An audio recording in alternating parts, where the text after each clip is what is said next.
નમસ્કાર, અમારી વિશેષ રજૂઆતમાં આપનું સ્વાગત છે અને હું છું ભૂમિ। હવે આપણે વાત કરવી છે મહિલાઓ માટે સુરક્ષિત ગણાતા ગુજરાતમાં સગીરાઓ સાથે રેપની ઘટનાઓમાં વધારો થયો છે તેની। તો છેલ્લા 3 દિવસમાં સગીરાઓ પર રેપની 4 ઘટનાઓ ઘટી છે, જેનાથી સુરક્ષિત ગુજરાત પર ચિંતાના વાદળો ઘેરાઈ ગયા છે। રાજકોટમાં 7 વર્ષની બાળકી પર એવી ક્રૂરતાથી એક નરાધમે રેપ કર્યો કે જેના વિશે સાંભળીને પણ ભલભલાનું કાળજું કંપી ઉઠે। ગુજરાતમાં જેવા સુરક્ષિત રાજ્ય માટે આ એક ચિંતાનો વિષય છે અને આ જ વિષય પર આજે ચર્ચા કરીશું પ્રાઇમ પ્રદેશમાં।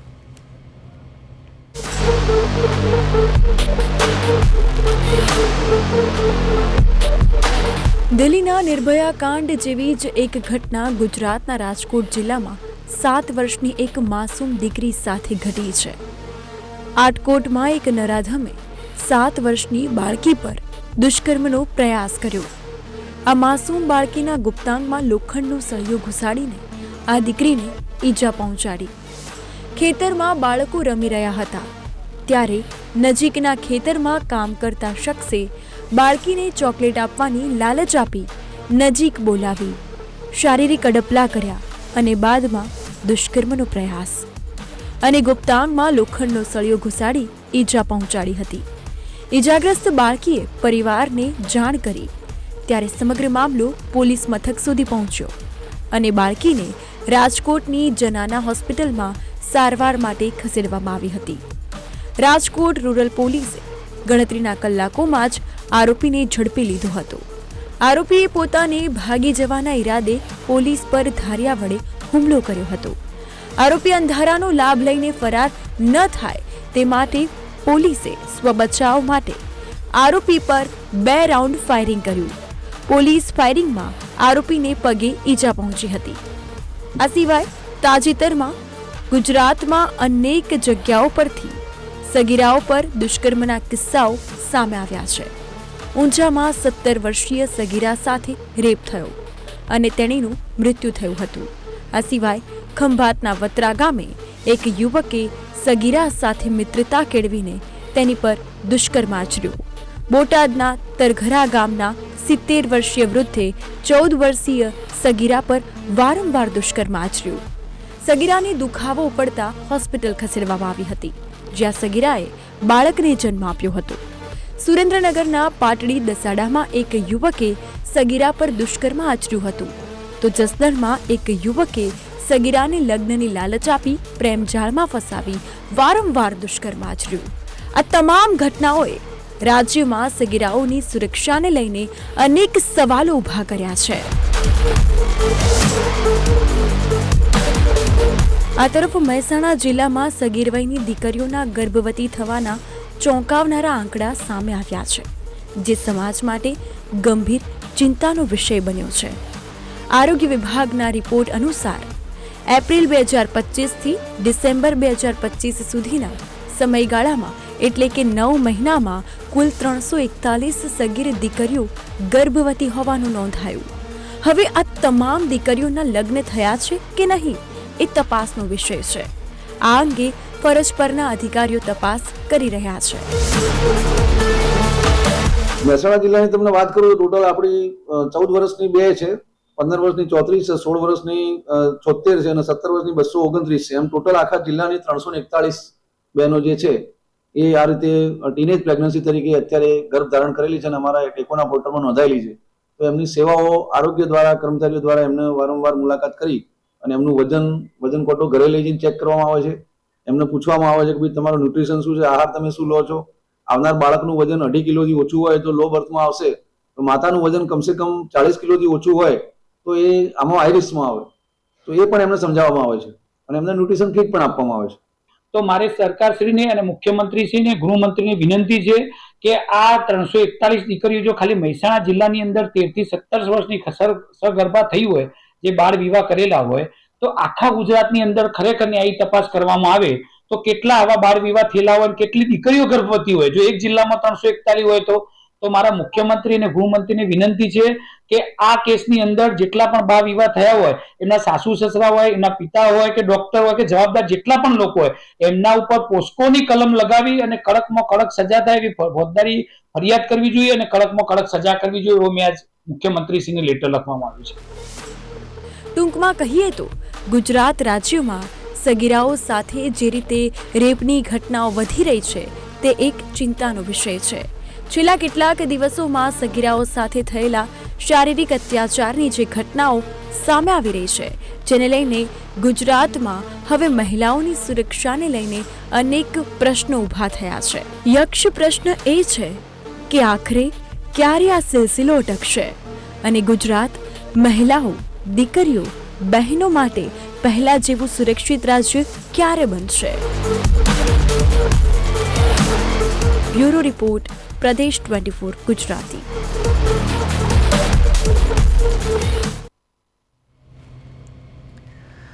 ગુજરાતમાં સગીરાઓ સાથે રેપની ઘટનાઓ જે વધી રહી છે તેને લઈને અત્યારે ચિંતાનો વિષય આપણા માટે બહુ મોટો બની ગયો છે અને આ અંગે આપણે આજે ચર્ચા કરવી છે. ને આપણી સાથે ઉપસ્થિત છે ઋષવી ટેલર, જે મેન્ટલ હેલ્થ કાઉન્સિલર છે, પિયુષ જાદુગર, જે એડવોકેટ છે, અને મહેશ દવે, જે પોલીસ અધિકારી છે. ઋષવીબેન, પિયુષભાઈ અને મહેશભાઈ, આપનું સ્વાગત છે પ્રદેશ 24 ગુજરાતીમાં. મહેશભાઈ, તમારાથી શરૂઆત કરીએ આપણે. તમે પોલીસ અધિકારી છો. હવે આપણા ગુજરાત, જે સુરક્ષિત ગુજરાત તરીકે જાણીતું છે, અને તેમાં પણ હવે આ પ્રકારની જો ઘટનાઓ સામે આવે તો હવે ગુજરાતને સુરક્ષિત સમજવું કે ન સમજવું? જ્યારે મહિલાની સુરક્ષાની વાત આવે તો ગુજરાત માટે હંમેશા એક વાત ખુલ્લીને બોલવામાં આવે કે ગુજરાત સલામત રાજ્ય છે અને ગુજરાતની અંદર નવરાત્રિમાં યુવાન દીકરીઓ મોડી રાત્રે એકલી ગમે ત્યાં જાય તો ચિંતા નથી થતી, એવી એક પ્રણાલિકા માન્યતા છે આપણે ત્યાં, અને એવું આપણે બધા શબ્દ પ્રયોગ કરીએ પણ છીએ. પણ છેલ્લા ઘણા સમયથી આ ખાસ કરીને બળાત્કારની ઘટનાઓ તો ખૂબ બને છે દુનિયામાં, દેશમાં અને ગુજરાતમાં, પણ જ્યાં સગીરા ઉપર બળાત્કારની જ્યાં વાત આવે છે એને અતિ ગંભીર લેવું જોઈએ. એના માટે જવાબદાર છે સૌથી વધારે મારી દૃષ્ટિએ એ સોશિયલ મીડિયા, અને બીજો જવાબદાર છે એક વ્યસન. કેમ કે બળાત્કારના, હું મારી એક પોલીસ અધિકારી તરીકે, જેલર તરીકે હું આ ક્રાઇમને 2 વિભાગમાં વહેંચું છું કે જે સગીરા પર બળાત્કાર થાય છે. બળાત્કારની વ્યાખ્યા ખરેખર આમ જોઈએ તો શું કે કોઈ પણ વ્યક્તિ, નાની કે મોટી મહિલા, એની ઈચ્છા વિરુદ્ધ એની સાથે શારીરિક દુષ્કૃત્ય કરવામાં એને આપણે બળાત્કાર કહીએ. તો જે નાની નાની બાળા પર બળાત્કાર થાય, સગીર, પણ આપણે સગીરની વ્યાખ્યા વિશે હું પછી વાત કરું, પણ દાખલા તરીકે આટકોટમાં જસદણમાં જે ઘટના બની, રાજકોટમાં બની, અને હું તો એમ પણ કહીશ કે આ દેશમાં, આ ગુજરાતમાં દર 3જી મિનિટે બળાત્કાર થાય છે. દરેક બળાત્કાર વખતે નિર્ભયા કેસની જેમ દિલ્હીમાં જેમ સરઘસ લોકો કાઢ્યા હતા મીણબત્તીના, એમ બધી મીણબત્તીના સરઘસ નીકળતા નથી. પણ સોશિયલ મીડિયા અને વ્યસનના કારણે આ જે ઘટનાઓ છે એ દિવસે વધતી જાય છે. આવી ઘટનાઓ બને ત્યારે લોકો એમ કહે કે પોલીસ નિષ્ક્રિય છે, સરકાર નિષ્ક્રિય છે, પણ હું એવું નથી સ્વીકારી શકતો. કેમ કે એક જગ્યાએ, એક ગામમાં, એક ખેતરમાં, એક વાડીમાં પોલીસ પહોંચી ન શકે કે સરકારનું એવું ધ્યાન તો ના રાખી શકાય. પણ સરકારની પોલીસની જવાબદારી ચોક્કસ છે કે આવી ઘટના બન્યા પછી કોઈ પણ આરોપીની વિરુદ્ધમાં સખતમાં સખત કાર્યવાહી થવી જોઈએ. પણ આના માટે વાલીઓએ પણ જાગવાની જરૂર છે, મહિલા સંગઠનોએ પણ જાગવાની જરૂર છે, અને સોશિયલ મીડિયામાં થોડું કંટ્રોલ મૂકવાની જરૂર છે. અને વ્યસનની જે બાબત છે કે જેની અંદર યુવાનો કરતાં સગીરો, જેને આપણે ટીનેજર્સ કહીએ, 13 થી 18 વર્ષની ઉંમરના, એમાં વ્યસન, શરાબ અને ડ્રગ્સ એનું પણ વધતું જાય છે. એની પણ એક આડઅસર છે. મેં જેલમાં નોકરી કરતાં જોયું છે કે યુવાન ગુનેગારો જ્યારે જેલમાં આવે છે તો એ 302માં આવે, 376માં આવે, મારામારીમાં આવે કે કોઈ પણ કેસમાં આવે, પણ એની પાછળ જવાબદાર ડ્રગ્સ હોય છે અને સોશિયલ મીડિયા હોય છે. એટલે એને કંટ્રોલ કરવું જોઈએ, સૌથી અગત્યની બાબત છે. અને આવા આરોપીઓ વિરુદ્ધ, જે ખાસ કરીને સગીરા, એની વિરુદ્ધમાં જ્યારે આવી ઘટના બને ત્યારે સખતમાં સખત કાર્યવાહી થવી જોઈએ. રાજકોટ પોલીસે એને પગમાં ગોળી પણ મારી, પછી અમે એમ કહીએ કે ભાગવાની કોશિશ કરીને ગોળી મારી. અને બીજી વસ્તુ, આવી જ્યારે ઘટના બને ત્યારે લોકો આપણે ત્યાં આ વખતે ગુજરાતમાં બહુ હોબાળો નથી થયો, નહીંતર ફાંસી દો ભાઈ ફાંસી દો, આજના જ ફાંસી દો.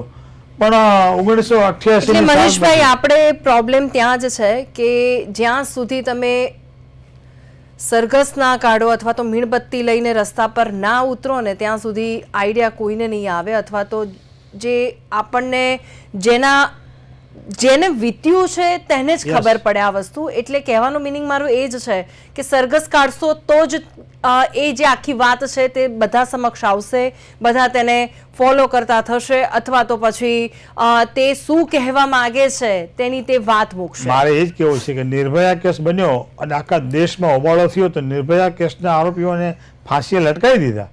એક જ આરોપી સગીર હતો. ટાઈમ કેટલો લાગ્યો સમય? એટલે એકચ્યુઅલી એ જ વસ્તુ છે કે સમય જો વધારે જાય છે ને એટલે આ લોકોને છે ને ખુલ્લો જે નરાધમો છે ને એ લોકોને ખુલ્લું મેદાન મળે છે અને એના કારણે આ બધું પ્રોબ્લેમ છે. ને તમારી વાત હું સમજી ગઈ છું કે જે અત્યારે જે આપણા નિયમો છે તેમાં કદાચ ચેન્જ લાવવાની જરૂર છે. તો પિયુષભાઈ સાથે જ આપણે વાત કરીએ, તે એક એડવોકેટ છે. સર, મારે ખાલી તમને એક પૂછવું છે કે તમે દુબઈ ગયા છો? જી. તો સર, તમને ત્યાંનો જે કાયદો છે તમને આઈડિયા હશે. રાતના 2 વાગે જો છોકરી બહાર નીકળે અથવા તો રાતના 3 વાગે છોકરી બહાર નીકળે તે સુરક્ષિત માનવામાં આવે છે દુબઈની અંદર, કારણ કે ત્યાંનો કાયદો જે છે ને બહુ જ કડક છે. બેન, વાત સાચી છે, પરંતુ હું પોલીસ અધિકારી સાથે સંમત એટલા માટે થઉં છું કે અત્યારે જે ગુનાઓ દેખાઈ રહ્યા છે ને એ પોલીસની એક્ટિવિટીને કારણે થઈને ગુના નોંધી રહ્યા છે. બાકી આ બધું પહેલા થતું જ હતું, પણ આપણા દેશમાં ક્યાંય નોંધણી કરતા નતા. હવે પોલીસો સક્રિય થયા છે, પોલીસો કામ કરે છે અને બહેનો ઉપરના ગુના હોય તો તરત નોંધણી કરે છે. પિયુષભાઈ, આપણા ત્યાં છે ને સૌથી વધારે ગુના એટલા માટે નથી નોંધાતા કે લોકોને શરમ આવે છે. હા, પહેલા એવું હતું, પરંતુ હવે પોલીસને જેવી ખબર પડે છે ત્યારે પોતે પણ ફરિયાદ લે છે અથવા તો બીજાના દ્વારા પણ ફરિયાદ લેવડાવે છે અને ફરિયાદ કરાય છે. એટલા માટે થઈને ગુનાઓ તમને દેખાય છે. હકીકતમાં પહેલા પણ આવા ગુના થતા હતા, પણ શરમને કારણે થઈને નોંધાતા નહોતા. હવે એ રેટ અત્યારે ગુના નોંધવાના અને ખાસ કરીને ચાર્જશીટ કરવાના 90% ઉપરાંતના કેસોમાં સક્સેસ મળી છે કે પોલીસો ચાર્જશીટ કરે છે. હવે રહી વસ્તુ ન્યાયતંત્રની. ન્યાયતંત્રનો રેશિયો તમે જુઓ બેન, તમે દુબઈની વાત કરો છો, ન્યાયતંત્રની આજે પરિસ્થિતિ શું છે? 34% રેશિયો છે કે જે કોઈ કેસોનો નિકાલ આવે છે એમાં 34% છે જે નોંધાય છે એમાંથી. તો પરિસ્થિતિ એ છે કે કોર્ટમાં કેસો નોંધાતા નથી.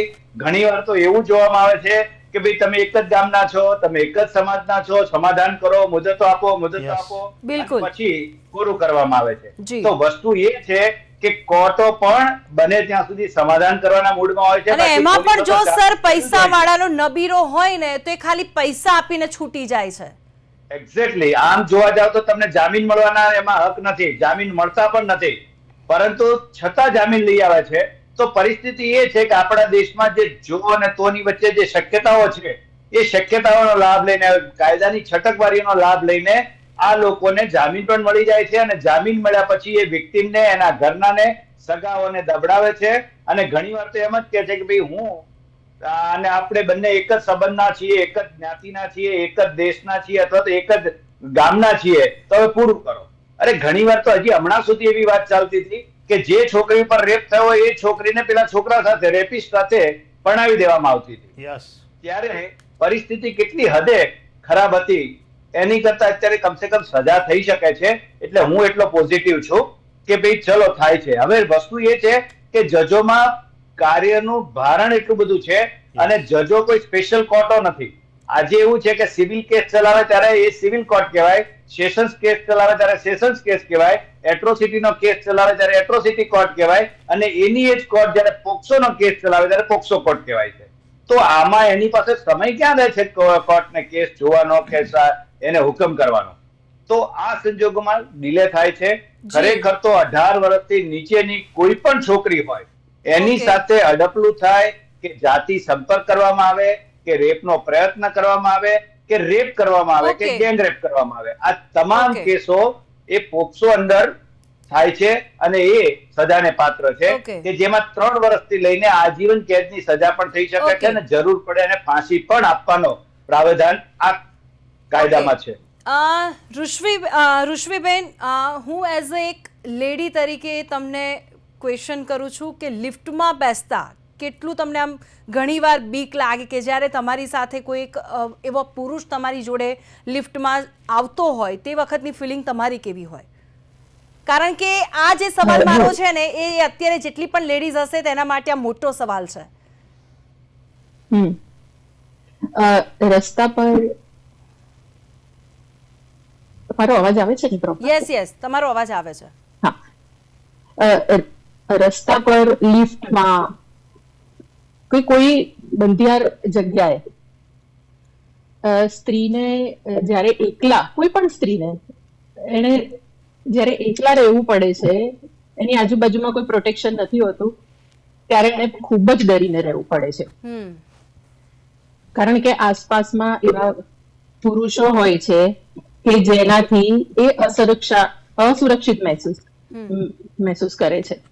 હવે હું તમને એક વાત કહું કે NCRB મુજબ 2023માં આપણા ભારતમાં પોક્સો હેઠળ 63,000 થી વધુ કેસ નોંધાયા છે, જેમાં 80% થી વધુ કેસમાં બાળકીઓ વિક્ટિમ હતી. હવે આપણે જેમ આ ભાઈઓએ કહ્યું એમ આપણે ત્યાં એક વાત જોવા મળે છે કે જો 6 વર્ષની હોય કે 16 વર્ષની હોય, સમાજમાં એક ઋષિબેન, તમારો અવાજ સ્પષ્ટ નથી આવી રહ્યો.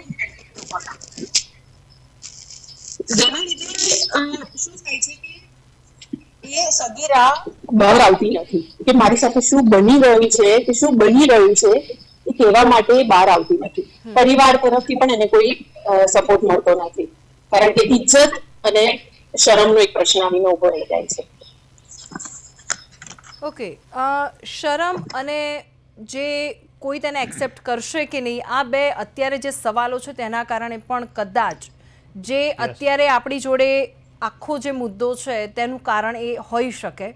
હવે મહેશભાઈ, વાત આપણે અત્યારે જે કરી રહ્યા છે સેફટીની, ક્યાં છે છોકરીઓ માટે? હમણાં સાહેબે જે વાત કરીને, બેને વાત કરી, એની સાથે હું સહમત થઈને વધુ એક વાત કરીશ કે મોટા ભાગના કેસોમાં બળાત્કારની ઘટના બને છે તો ફરિયાદ જ લખાતી નથી.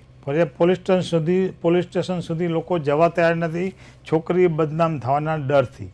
બીજી વસ્તુ, બળાત્કાર કરનાર કોણ છે, ભોગ બનનાર કોણ છે, એનું વજન કદ કેવડું છે, આર્થિક મજબૂત કેટલા છે, કઈ જ્ઞાતિના છે, એ બધા સમીકરણો કામ કરે છે. અને સાહેબે કીધું એમ કે કદાચ પોલીસ ફરિયાદ થાય તો કેસ ચાલવા પર જ્યારે પણ બોર્ડ ઉપર આવે ત્યારે બે પાર્ટીનું કોઈ પણ સંજોગોમાં સમાધાન થાય છે. અને સાહેબે કીધું એવા ઘટના મને એક પ્રસંગ યાદ આવે છે. હું આ સાબરમતી સેન્ટ્રલ જેલ ઉપર હતો તો આવી રીતે 2 જણા ભાગી ગયા હતા, એની વિરુદ્ધમાં બળાત્કારનો કેસ નોંધાયો, એ છોકરો જેલમાં આવ્યો, પછી છોકરો જામીનમાં છૂટ્યો એટલે બંને પક્ષે સમાધાન કરીને બંનેના લગ્ન કર્યા.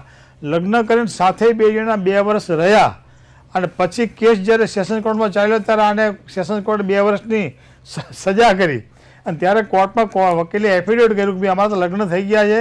કોર્ટ કે અમારી પાસે એવો કોઈ આધાર નથી, અમારી પાસે જે એવિડન્સ બોલે છે એમાં સજા થશે જ આને.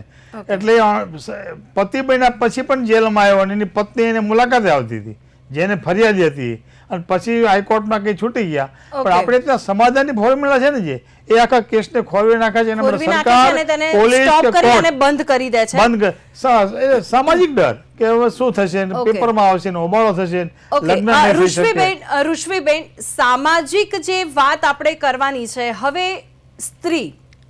સ્ત્રી જ્યારે ઘરની બહાર નીકળે છે ને એટલે ઘણા પ્રશ્નો તેના ઉપર ઉદ્ભવે કે આ આવી છે, આવી જ હશે. હવે ઘણી વસ્તુ એવી છે કે એના સુધી એની વાત કાન પર પહોંચે છે ત્યારે પણ તેને એવું થાય કે મારા માટે આવી બધી વાતો થાય છે. અને એ જ છોકરી સાથે જો આવું કૃત્ય થાય ને તો હવે એ નથી એના ફ્રેન્ડ્સને કહી શકે, ના એના ઘરની અંદર તેના માતા પિતા સાથે વાતચીત કરી શકે. હવે અત્યારનો જે માહોલ છે આપણે બધા બતાવી શકીએ છીએ કે હું બહુ પ્રેક્ટિકલ છું, હું કોઈને જજ નથી કરતી, પણ સૌથી વધારે અત્યારે લોકોને જજ કરવામાં આવે છે. જો કદાચ તમે સોશિયલ મીડિયા અથવા તો ક્યારે પણ તમે ટીવી ચાલુ કરીને જોશો ને તો સૌથી વધારે અત્યારના જે સમાચાર હોય છે ને તે આના જ હોય છે. ઋષવીબેન,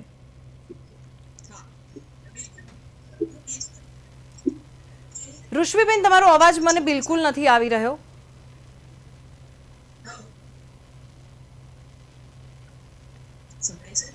ના, હજુ પણ તમારો અવાજ ધીમો આવી રહ્યો છે.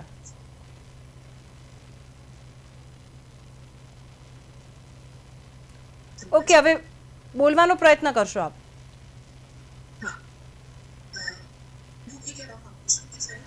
ઋષવીબેન, હજુ પણ તમારો અવાજ મારા સુધી નથી પહોંચી રહ્યો, એટલે કદાચ તમારા જે ટેકનિકલ ખામી છે તેને પ્રોબ્લેમ સોલ્વ કરવાનો પ્રયત્ન કરશો. હવે ત્યાં સુધી આપણે પિયુષભાઈ સાથે વાત કરીએ. પિયુષભાઈ, મારી જે વાત હતી ઋષવીબેનને મેં કીધી તે તમે સાંભળી? જી. ઓકે, તો મારે એનો જવાબ જોઈએ છે આપની પાસેથી. બેન, વસ્તુ એવી છે કે 2-3 પ્રશ્નો એવા ઉત્પન્ન થયા છે કે માનો કે 1 થી 5 વર્ષની બેબી હોય તો એને શરમ જેવી કોઈ વસ્તુ નથી હોતી. એને તો જે વેદના થઈ છે, એને જે આઘાત થયો છે, એને કારણે થઈને એના મા બાપ પોતે કેસ નોંધાવવા માટે સક્રિય થયા જ હોય છે. પણ ગામના કેટલાક લોકો ગમે તેમ કરીને ગામનું નામ, સમાજનું નામ ન બગડે એના માટે થઈને કેસ બંધ કરવા માટે પ્રયત્ન કરે છે. આ જે બધા એટેક છે, માનો કે આવું થાય છે ઘણીવાર મોટી છોકરીઓ સાથે, એનું કારણ પિતૃસત્તાક સમાજ છે. એનું હું તમને ઉદાહરણ આપું. દાખલા તરીકે કોઈ પણ સ્ત્રી હોય તો એને ભણવા માટે મોકલવામાં નથી આવતી. બહુ ભણી લીધું, શાકભાજી લેવા જાય તો કે કેમ આટલી મોડું થયું, તો શું થયું તું, વગેરે વગેરે. ક્યાંય પણ નોકરી કરવાની તો વાત જ નહીં, કે નોકરી કરવા જાય કોણ જાય, તો કે જે બધાની યાર ફરતી હોય એ છોકરીઓ નોકરી કરવા જાય. એવી જે માનસિકતા છે પુરુષોમાં, એને કારણે થઈને સ્ત્રી બિચારી ડરતી પતિથી, પિતાથી કે ભાઈથી ડરતી જયારે ઘરની બહાર નીકળે છે, અને એ પુખ્ત ઉંમરની હોય છતાં પણ બિચારી કામના સ્થળે એને જે હેરાનગતિ થતી હોય છે એ પોતાના ઘરમાં કહી નથી શકતી. કારણ કે એને પછી પાછળથી ઘરની બહાર નીકળવા નહીં દે એ બીક હોય છે. એના માટે થઈને છુપાવે છે, અને છુપાવે છે એને કારણે થઈને ગુનેગારો એની ઉપર હાવી થઈ જાય છે. અને ગુનેગારો પોતે પુરુષ સત્તા, એની જે પિતૃ સત્તાની જે પેલી છે એને કારણે ગુનેગારો સર એટલા ચાલાક હોય છે કે ઘણા સમયથી તે લોકો તેમના ત્યાંની રેકી બી કરતા હોય છે. કયા ફેમિલીમાંથી તેઓ બિલોંગ કરે છે, તેનું ફેમિલી બેકગ્રાઉન્ડ કેવું છે, તમે કીધું એ જ રીતે કે એના ઘરની બહાર નહીં નીકળવા દે, તેના માટે જે નબીરા હોય છે તેને ફોસલાવવાનો પ્રયત્ન કરે છે, અને આ જે અંજામ છે ત્યાં સુધી પહોંચી જાય છે. અત્યારની સગીરાઓ અને અત્યારની જે છોકરીઓ છે, ઘણા એમ કહે છે કે હું બહુ ડિપેન્ડેડ છું, પણ એકચ્યુઅલી ડિપેન્ડેડ કોને કહેવાય એ આપણા માટે ડેફિનેશન છે કે હવે એની પાછળ ક્વેશ્ચન માર્ક છે, એ હજુ કોઈને આઈડિયા નથી. હવે ઋષવીબેન, સગીરાની સલામતી માટે શું કરવું? જો મારે આગળ એક વાત કરી હતી, મેં વાત અહીંયા કરું કે હું એક સાયકોલોજીસ્ટ છું, એક ડોક્ટર. 18 વર્ષની ઉંમર સુધી જે પ્રી ફ્રન્ટલ કોર્ટેક્સ હોય છે મગજનો, એનું પૂરેપૂરું ડેવલપમેન્ટ નથી થયું. એટલે બાળક પોતાના નિર્ણય લેવા માટે સક્ષમ નથી. એટલે ભાઈએ જેમ કહ્યું એવી રીતે એ લોકોનું પાવર સક્ષમ નથી હોતું. એટલે એ કોઈની પણ વાતમાં લાલચ હોય, દબાણ હોય, તરત એની વાતમાં આવી જાય. એની સંમતિ પણ પૂરેપૂરી સંમતિ એ એને પરાણ પરાવડાવી હોય છે. હવે તમે જે કહો છો કે આનું સોલ્યુશન શું હોઈ શકે, તો સૌથી પહેલું હું એ કહેવા માંગીશ કે સ્કૂલમાં લાઈફ સ્કિલ અને સેફટી એજ્યુકેશનને ફરજિયાત કરવામાં આવે. દરેક તાલુકામાં એક પોક્સો રિસ્પોન્સ ટીમ નીમવામાં આવે, જેમાં એક લેડી ઓફિસર, એક કાઉન્સિલર અને એક ચાઇલ્ડ સાયકોલોજીસ્ટ હોય. બિલકુલ. ઋષવીબેન, મારી વાત એક મિનિટ. હવે ઋષવીબેન, બહારની કન્ટ્રીમાં છે ને સેક્સ એજ્યુકેશન છે. હા. હવે એ જ વસ્તુ જો આપણા દેશની અંદર આવશે એટલે કદાચ આ રેશિયો છે 0.1 અથવા તો 0.2 ઓછો થઈ શકે છે. ખૂબ વધારે ઓછું થઈ શકે. જો જ્યારે બાળકને એના પોતાના શરીર વિશેનું, બાઉન્ડ્રીઝ વિશેનું, સેફટી વિશેનું જ્યારે પૂરેપૂરું નોલેજ હશે, ત્યારે તે આનાથી બચીને રહેવાનો પ્રયત્ન કરશે.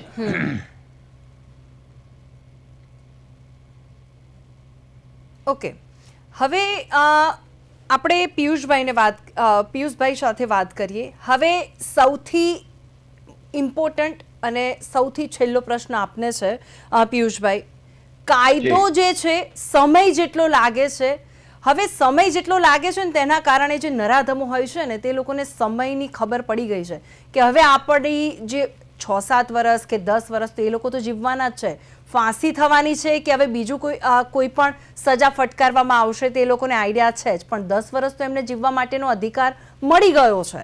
તો હવે આવો અધિકાર અને તેવા લોકોની જે માનસિકતા છે નરાધમોની, તે માનસિકતા ઉપર આપણે ફૂલ સ્ટોપ મૂકવું હોય તેના માટેનો કાયદો કેવો હોવો જોઈએ? પહેલી વસ્તુ તો એવી છે કે બેન, જ્યારે એટેક થયો હોય છે અને જ્યારે ડોક્ટરી પુરાવા હોય છે ત્યારે મારા મતે એવું છે કે એને જામીન ન મળવા જોઈએ કેસ ચાલે ત્યાં સુધી. જો એ અંદર રહેશે તો એને ખબર પડશે કે કેવી પરિસ્થિતિ હોય છે. અને બીજી વસ્તુ એ છે કે આ માનસિકતા જે છે એ પુરુષોની છે, સ્ત્રીઓની માનસિકતા કે એને સમજાવવાની કે બેડ ટચ કે ગુડ ટચ સમજાવવાની જરૂર નથી. ખરેખર તો જે આરોપીઓ છે, પુરુષો છે, એને શિક્ષણ આપવાની જરૂર છે. કેમ કે પુરુષો અત્યાચાર કરે છે, સ્ત્રીઓ અત્યાચાર નથી કરતી. સ્ત્રીઓ તો બચારી વિક્ટિમ બને છે. ખરેખર તો આ જે ગુનાહિત માણસ છે એ માણસ ઓછું થાય એના માટે શું જોઈએ?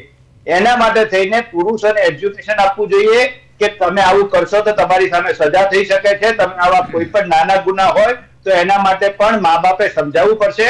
પુરુષ હોવાને કારણથી કે પુત્ર હોવાથી મારો લાડકો છે એને કઈ ના કહેવાય અને મારી છોકરીને જ કહેવાનો, કંઈ પણ હોય તો અને છોકરાને બે લગામ કરી દેવાનો. એ જે માનસિકતા છે એ જો નહીં તૂટે અથવા તો એમાં નહીં સુધારો થાય ત્યાં સુધી અત્યાચારો ચાલુ રહેવાના છે બેન. એટલા માટે થઈને પુરુષો ઉપર સુધારણા ગૃહ અથવા તો એના માટે થઈને આવું રાખવું જોઈએ કે આવા જે છેલ છબીલા થઈને ફરતા હોય, છેડતી કરતા હોય, 354 એટલે લોકોને સીટીઓ વગાડતા હોય, એકબીજાને ધારીને જોઈ રહેતા હોય, એવા લોકોને આઈડેન્ટિફાઈ કરીને સ્ત્રીઓએ બતાવવા પડશે કે આ મારો ભાઈ છે, બાપ છે, એને પણ જરૂર છે. અને એ જ્યાં સુધી નહીં થાય ત્યાં સુધી આ દેશમાં બળાત્કાર અટકવાનું મને લાગતું નથી કે બંધ થાય. ઓકે, ઋષવીબેન, લાસ્ટ હું તમને ક્વેશ્ચન પૂછીશ. ઘણી એવી મહિલાઓ હોય છે કે ઘણીવાર એ મહિલાઓ માટે જ ઈર્ષા કરતા હોય છે. હવે એ મહિલા જ્યારે આ ટાઈપનું કૃત્ય કરે છે તે વખતે મહિલાઓના, ઘણી એવી મહિલાઓ છે તેના મગજમાં એક જ સવાલ આવે, આ હશે જ આવી ત્યારે જ આ વસ્તુ થઈ હશે. તો હવે આ જે મેન્ટાલિટી છે તેવી સ્ત્રીઓ માટે આપ શું કહેશો? જો માત્ર સ્ત્રીઓ નહીં, પુરુષો ને વાલી થવા માટે અમુક સ્ત્રીઓ આજે પિતૃસત્તાક વ્યવસ્થાને વળગી રહે છે. એ લોકોનું કહેવું એમ હોય છે કે હવે તમે વિચારો કે 5 વર્ષની છોકરી એણે કેવા કપડાં પહેર્યા હશે કે એની પર આવો અત્યાચાર થઈ શકે. સીધો જ સવાલ એના કેરેક્ટર પર કરવામાં આવે છે કે તું શું કામ ત્યાં હતી, તું કેમ ત્યાં ગઈ હતી, તારે ત્યાં કેમ એકલા જવું જોઈએ. બિલકુલ.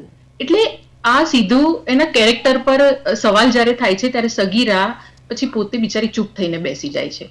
મેં આગળ કહ્યું એમ આપણા સમાજમાં હજી પણ વિક્ટિમ બ્લેમિંગ જે એટીટ્યુડ છે, જેની સાથે બન્યું છે, જેના પર અત્યાચાર થયો છે, એની સાથે હમદર્દી બતાવવાની જગ્યાએ આપણો સમાજ એની વિરુદ્ધમાં જઈને ઉભો રહી જાય છે કે એને આવા કપડાં નહોતા પહેરવાના અથવા તો એને આ જગ્યાએ નહોતું જવાનું. બિલકુલ. એટલે મારું એ લોકોને એ જ કહેવું છે કે જેના ઉપર અત્યાચાર થયો છે, જેને આખો લાઈફ લોંગ જે સાયકોલોજીકલ ટ્રોમા મળ્યો છે.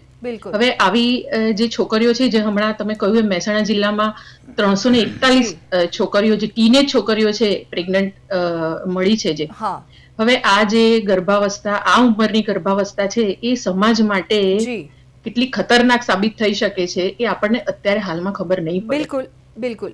મહેશભાઈ, એટલે ઘરની સ્ત્રીઓએ જ આમાં જાગવું પડશે. ખાસ કરીને હું હંમેશા કહેતી હોઉં કે જ્યારે કહેવા માંગો છો પણ પુત્રની માતા તરીકે એની જવાબદારી ખૂબ વધી જાય છે. જી. સામેની સ્ત્રીને બ્લેમ કરવાની જગ્યાએ એક જ ભાઈને પાડવો જ પડશે. છેલ્લે મારે એટલું કહેવું છે કે સગીરા ઉપર, નાની બાળકી ઉપર કે બાળક ઉપર કોઈ પણ આવી ઘટના બને તો એને સખતમાં સખત સજા થવી જોઈએ, એન્કાઉન્ટર કરવા જોઈએ, દુબઈ જેવી સજા કરવી જોઈએ, સ્પેશિયલ કોર્ટમાં કેસ ચલાવીને ફાંસી લટકાવી દેવો જોઈએ, બધું જ મંજૂર. પણ જે છોકરા છોકરીઓ સગીર નથી હોતા, બેને પ્રેમ સંબંધ હોય છે, બે રિવરફ્રન્ટ ઉપર મળતા હોય, મેસેજ કરતા હોય, ગેસ્ટ હાઉસમાં જતા હોય, ભાગીને જતા રહેતા હોય, બેથી ગોવારે, 2 દી બોમ્બે રોકાય, 2 દી બીજે કોઈ જગ્યાએ રોકાય અને આવીને પછી બળાત્કારની ફરિયાદ દાખલ કરાવે છે કે મને ઈચ્છા વિરુદ્ધ 2 દિવસ જયપુરમાં બળાત્કાર કર્યો, 2 દિવસ ગોવામાં કર્યો, પછી મને અહીં લઈ ગયો, એને હું બળાત્કારની વ્યાખ્યા ગણતો નથી. પ્રેમ સંબંધ હોય, લફડા હોય, 5-5 વર્ષ ભેગા ફરે અને પછી ઘરે આવીને મા બાપના વડીલોના કહેવાથી કે ડરથી છોકરાને જેલમાં પુરાવે અને છોકરો 5-5 વર્ષ જેલમાં સબળતો હોય છે. બેયનો ગુનો હોય, બેયનો વાંક હોય, બેયને પ્રેમ હોય, બેય મેસેજ કર્યા હોય. તો આને હું ફિલ્મમાં જે આપણે બળાત્કાર જોઈએ છે અમરીશ પુરીના, પ્રેમ ચોપડાના, એવા બળાત્કાર મોટી મહિલા પર થતા જ નથી કોઈ દિવસ. સગીરાઓ માટે અને બાલિકાઓ માટે કડક કાયદો હોવો જોઈએ અને ગોળી મારવી પડે એને. પણ મોટી મહિલાઓ માટે જે આ જે ઘટનાઓ બને છે એમાં બંને જવાબદાર હોય છે, બંનેને શિક્ષા કરવી પડે. ઓકે, ઋષભીબેન, પિયુષભાઈ અને મહેશભાઈ, આપ સબનો ખૂબ ખૂબ આભાર પ્રદેશ 24 ગુજરાતી સાથે જોડ્યા અને વાતચીત કરી તે બદલ. આ વિષય એક એવો છે કે કલાકોના કલાક નીકળી જાય, પણ વાત જો નરેન્દ્ર મોદી અથવા તો જે રીતના આપણે સ્માર્ટ ઇન્ડિયાની વાતો કરીએ છીએ, પણ સ્માર્ટ ઇન્ડિયા તો ત્યારે જ બનશે કે જ્યારે પુરુષ જે સ્ત્રીને જે નજરથી જોવે છે તે નજરથી જોવાનું બંધ કરશે ને, ત્યારે આ સ્માર્ટ ઇન્ડિયા ખરેખર ઇન્ડિયા બનશે. ને આ સાથે જ રજા લઈશ. નમસ્કાર.